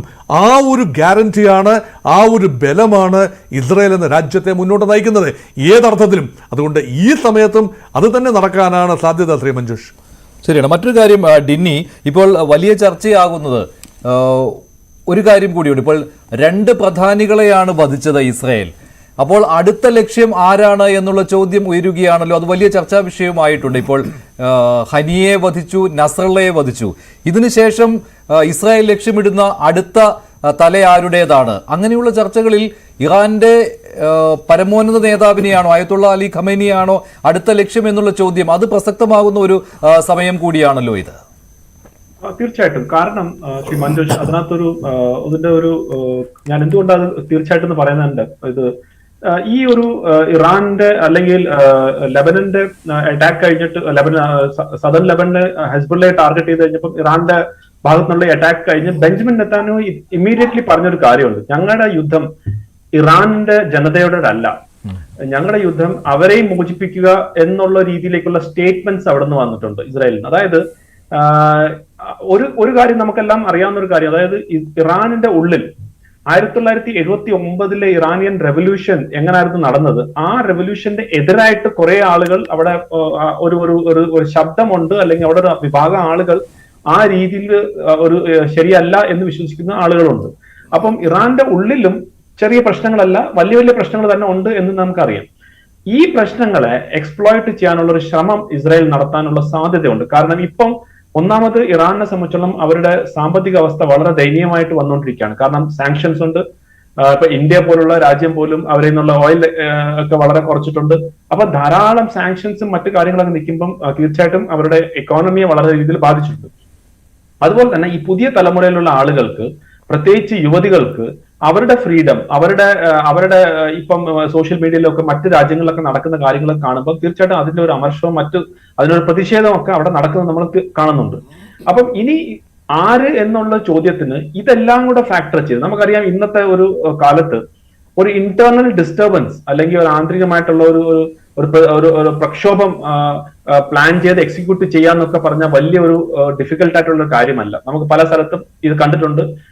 പല സ്ഥലത്തും എങ്ങനെയാണ് ഒരു പ്രക്ഷോഭം തുടങ്ങുന്നത്, എങ്ങനെയാണ് അതിന്റെ ബാക്കിൽ ആരൊക്കെയാണ് എന്നൊക്കെ ഉള്ള രീതിയിലേക്ക് പ്രവർത്തിക്കാൻ ശേഷിയുള്ള ഏജൻസീസും ഉണ്ട്, രാഷ്ട്രങ്ങളും ഉണ്ട്. അപ്പം എന്റെ ഒരു ഇതില് ഇസ്രായേല് അങ്ങനെ എന്തെങ്കിലും പ്ലാൻ ചെയ്താൽ നമുക്ക് അതിനകത്ത് അതിശയിക്കേണ്ട കാര്യമില്ല. അങ്ങനെ ചെയ്തു കഴിഞ്ഞാൽ എനിക്ക് തോന്നുന്നു US-ന്റെയും 100% സപ്പോർട്ട് കിട്ടും തന്നെയാണ്. കാരണം US-നെ സംബന്ധിച്ചോളം ഇറാൻ എപ്പോഴും ഒരു കോസ് ഓഫ് കൺസേൺ ആണ്. കാരണം അവരുടെ ന്യൂക്ലിയർ കാപ്പബിലിറ്റി അത് എത്രമാത്രമാണ് എന്നൊന്നും ആർക്കും അറിയത്തില്ല.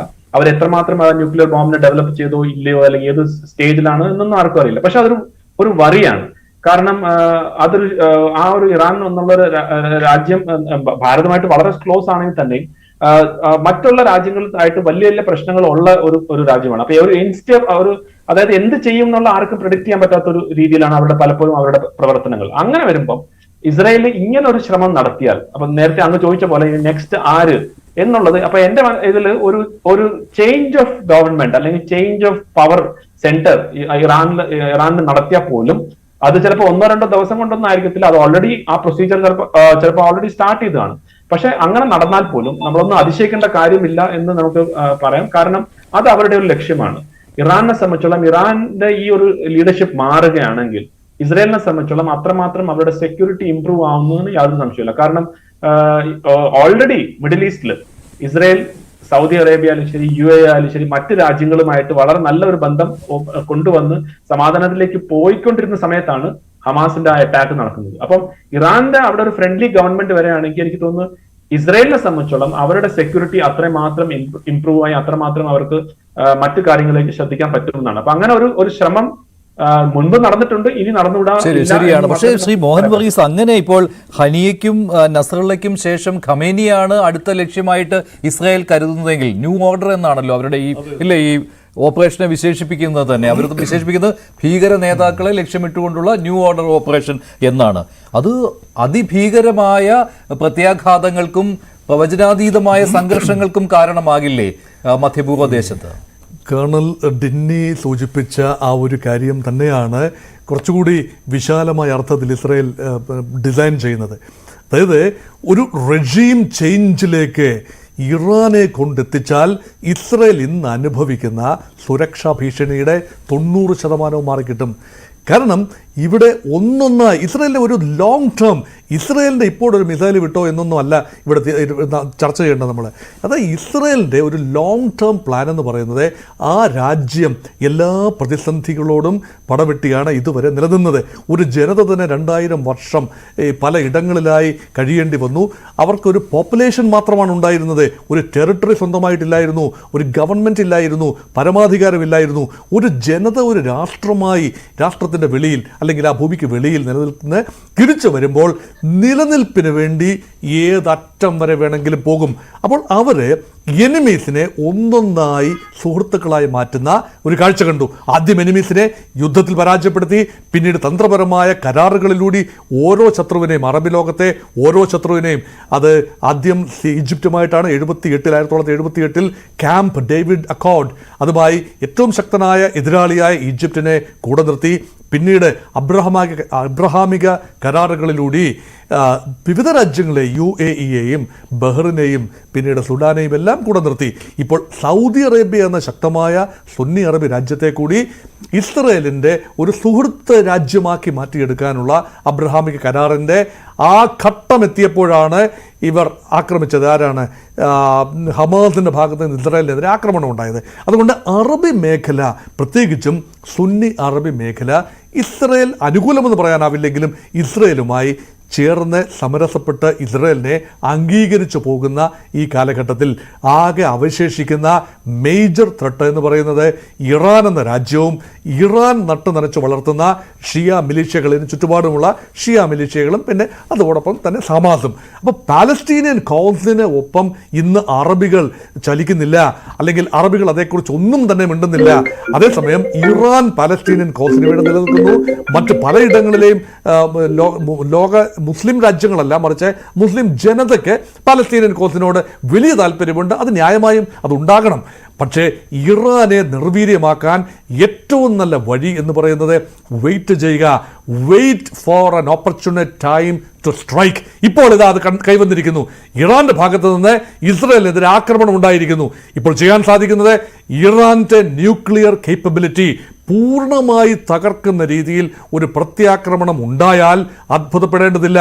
മുൻകാലത്ത് ഇറാഖിൻ്റെ ഓസിറിസ് പ്ലാന്റ് തകർത്ത ഒരു പാരമ്പര്യം നമുക്കറിയാം. ഇസ്രായേലിൻ്റെ ഫൈറ്റർ പ്ലെയിൻസ് പാകിസ്ഥാൻ എയർഫോഴ്സിൻ്റെ ജെറ്റുകളുടെ നിറമടിച്ചുകൊണ്ട്, കളറടിച്ചുകൊണ്ട് ഒരു ഓപ്പറേഷനിലൂടെ, പ്രത്യേക ഓപ്പറേഷനിലൂടെ ഇറാഖിൻ്റെ കേപ്പബിലിറ്റി തകർത്തു. അതുകൊണ്ട് ഒരു അറബി രാജ്യവും ഒരു മുസ്ലിം രാജ്യവും, പാകിസ്ഥാൻ ആണവ ശക്തിയാണ് സമ്മതിക്കുന്നു, പക്ഷേ മറ്റ് രാജ്യങ്ങൾ ആണവ കേപ്പബിലിറ്റി നേടുന്നതിനെ പ്രീ എംപ്റ്റീവ് സ്ട്രൈക്കിലൂടെ ഇസ്രയേലിനെ ഇപ്പോൾ തകർക്കാൻ കഴിയും. ആ രീതിയിൽ തന്നെയാണ് മുന്നോട്ട് പോകുന്നത്. അത് ലക്ഷ്യം സാധിച്ചു കഴിഞ്ഞാൽ ഇറാൻ കൂടുതൽ അസ്ഥിരമാകും. ഇറാനുള്ളിൽ നേരത്തെ കേണൽ ഡിന്നി സൂചിപ്പിച്ചതുപോലെ അസ്വസ്ഥതകൾ പോകുകയാണ്. അവിടെ ഒരു ജനാധിപത്യ ലംഘനം നടക്കുന്നു. ഡെമോക്രസി ആണെങ്കിൽ പോലും അടിച്ചമർത്തൽ നടക്കുന്നു. മത നേതൃത്വത്തിൻ്റെ, പ്രത്യേകിച്ചും അയത്തുള്ള അലി ഖൊമേനിയുടെ ഡിക്റ്റാറ്റുകൾ അനുസരിക്കാൻ, വസ്ത്രധാരണത്തിലാകട്ടെ, ആഹാരത്തിലാകട്ടെ, പൊതുവെയുള്ള പ്രവർത്തനങ്ങളിലാകട്ടെ, അതനുസരിക്കാൻ ജനങ്ങൾ, പ്രത്യേകിച്ച് വനിതകൾ നിർബന്ധിതരാകുന്നു. ആ അവസ്ഥയിൽ നിന്ന് മോചനം നേടുന്നതിൻ്റെ ഭാഗമായി ഇറാന്റെ മനസ്സുകൾ പ്രതികരിച്ചതാണ്. മസൂദ് പസഷ്കിയാൻ എന്ന പരിഷ്കരണവാദിയെ പ്രസിഡന്റാക്കി മാറ്റിയെടുക്കുന്നു. അദ്ദേഹത്തെക്കാൾ വലിയ പരിഷ്കരണവാദികൾക്ക് ഇലക്ഷനിൽ മത്സരിക്കാൻ പോലും അയത്തുള്ള അലി ഖൊമേനി അവസരം നൽകുന്നില്ല.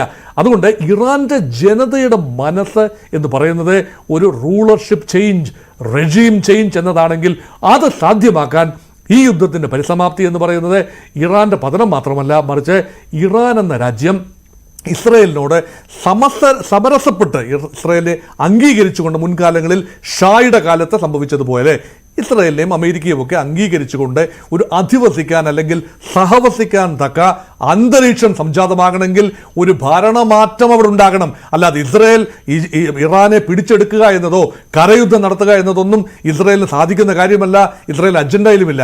അതുകൊണ്ട് ഇറാന് ഉള്ളിൽ തന്നെ വളരെ വലിയ രൂപത്തിൽ നുഴഞ്ഞു കയറി ഇറാൻ ഭരണകൂട വിരുദ്ധ വികാരം നിറയ്ക്കാൻ അമേരിക്കയ്ക്കും താല്പര്യമുണ്ടാകും, ഇസ്രയേലിനും താല്പര്യമുണ്ടാകും. അതുകൊണ്ട് അമേരിക്കയുടെയും പാശ്ചാത്യ ലോകത്തിൻ്റെയും താല്പര്യവും ഇസ്രയേലിൻ്റെ താല്പര്യവും ഇറാൻ്റെ കാര്യത്തിൽ കൺവേർജ് ചെയ്ത് വരുമ്പോൾ ആത്യന്തികമായി നീങ്ങുന്നത് ഇറാനിൽ ഒരു ഭരണമാറ്റത്തിലേക്ക് തന്നെയാണ്. അതായിരിക്കും ഒരുപക്ഷെ ഈ യുദ്ധത്തിന്റെ ഖമേനിയുടെ പതനമാണ് ആഗ്രഹിക്കുന്നത്. അതാണ് ആത്യന്തികമായ ലക്ഷ്യവും. ശ്രീ ജോസ്ലിബ, ഈ ഒക്ടോബർ 7-ന് മുൻപായിട്ട് എന്തെങ്കിലും പ്രത്യേക മുൻകരുതലുകൾ അത് പൗരന്മാർക്കും അവിടുത്തെ ഇസ്രായേലിൽ താമസിക്കുന്ന മറ്റുള്ളവർക്കും അങ്ങനെ എന്തെങ്കിലും പ്രത്യേക മുന്നറിയിപ്പുകൾ നൽകിയിട്ടുണ്ടോ, നിർദ്ദേശങ്ങളായിട്ട് നൽകിയിട്ടുണ്ടോ? ഇന്ത്യൻ എംബസിയിൽ നിന്നുള്ള അധികം ട്രാവൽ വേണ്ട എന്നുള്ള ഒരു നിർദ്ദേശം മാത്രമേ കിട്ടിയുള്ളൂ. അല്ല, ഇസ്രായേലിന്റെ ഭാഗത്ത് നിന്ന് ഇന്നലെ വൈകിട്ടുള്ള പുറത്ത് ബങ്കറിന് പുറത്ത് പോകാമെന്ന് അറിയിച്ചു. ശാന്തമായി പ്രശ്നങ്ങൾ ഇല്ല എന്ന് അറിയിച്ചതിന് ശേഷം നിർദ്ദേശങ്ങളൊന്നും വന്നിട്ടില്ല ഇതുവരെ. എന്താണ് ഇന്ത്യൻ എംബസി എന്തെങ്കിലും പ്രത്യേക നിർദ്ദേശങ്ങൾ നൽകിയിട്ടുണ്ടോ? യാത്രകൾക്ക് നിയന്ത്രണമുണ്ടോ? അനാവശ്യമായ യാത്രകൾ ഒഴിവാക്കുക, ഇസ്രായേലിന്റെ അകത്ത് ഉള്ള എല്ലാവരും സുരക്ഷിതരായിരിക്കുക, ഗവൺമെന്റിന്റെ നിർദ്ദേശങ്ങൾ പാലിക്കുക, ഇതൊക്കെയാണ് ഇന്ത്യൻ എംബസിയും അറിയിച്ചത്.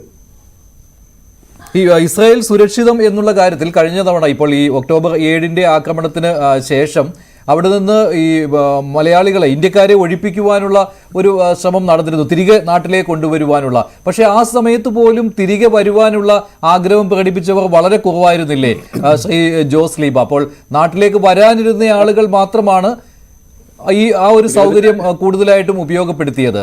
അതിപ്പോഴും അങ്ങനെ തന്നെയാണോ ഈ അവിടെ താമസിക്കുന്നവരുടെ മനസ്സിൽ, പ്രത്യേകിച്ച് മറ്റു രാജ്യങ്ങളിൽ നിന്ന് വന്നവർക്ക്? ഈ 18,000 മുതൽ 20,000 ഇന്ത്യക്കാർ വരെ എംബസിയുടെ കണക്ക് പ്രകാരമുണ്ട്. ഒരാൾ പോലും ജോലി നിർത്തി യുദ്ധത്തിന്റെ പേരിൽ നാട്ടിൽ പോയില്ല.